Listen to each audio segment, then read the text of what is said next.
Now sometimes it's unavoidable. Sometimes you are going to have to play right next to the window.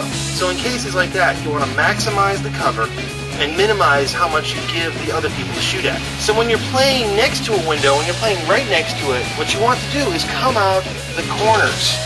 The corners actually give you a chance to hide your hopper behind the wall, as well as give you the most protection as you're coming up. You can do this on the left side or the right-hand side, but when you're sliding into the corners, it just makes it so much easier to shoot. Now, you don't want to keep on popping up in the middle constantly over and over again. As I said before, predictable people get shot, especially when you're trying to play whack-a-mole. Plus, if you're standing like this in front of a window, it's just giving them this huge target to shoot at. You really don't want to do that. Small targets. Think small thoughts. Very small. That, and if you're really low to the window and you take one pot shot and like 40 people start shooting at your back, you can duck down even quicker, rather than like if you're standing in the middle of the window like this. Now, odds are the next thing you're going to want to do is to start shooting people, because, well, that's the whole purpose of you going in here anyway. And what you want to do is you want to use the advantages of the openings to your advantage. Again, it's threading the needle. Which is easier to thread? A needle that's from this far away from you, or a needle that's this far away from you? Now, something else too, if you're going to be setting up shop back here, is you might want to stack your pods. Take your pods out of your pack and then just put them in front of you if you know you're going to be there for a while. Now, the reason is it's a lot easier to reach forward and grab a pod and unload it into your hopper than it is to try to fumble on your back while under fire and do all that stuff back here where you can't see. Now, here's the real fun of playing in a building. If you're playing in a building, don't just play one door frame. If there's other windows like that, keep playing the windows. Move back and forth. Keep them guessing. It's that whole unpredictability thing. If you do it right, you can make them think there's 5-6 people inside of one building, and you can stall an entire team.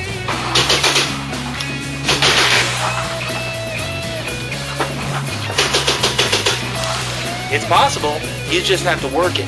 You ain't sweating, you ain't playing. Now, there's one other part about buildings that we have to talk about, and that is the third dimension, as in vertical.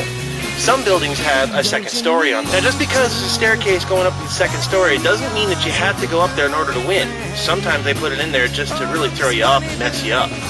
But there's some angles that you can get from the second story that there's no way that you can get from the first. Not to mention it's fun just to rain paint on other people when they're not looking for it. That's fun. And technically speaking, when you're elevating yourself, when you get higher, you get more range.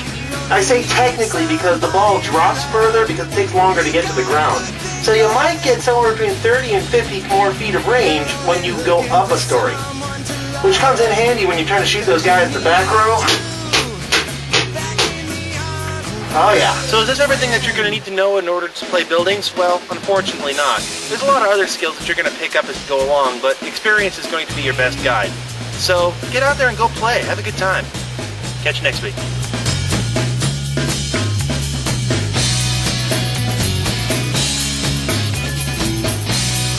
And one other thing too, just as a note, if you're wearing cleats and there are wooden stairs and the stairs happen to be wet or paint slick, then you really might want to watch your step. I've learned from personal experience. On a related note, Jerry Braun, I'm still sorry for breaking your paintball field.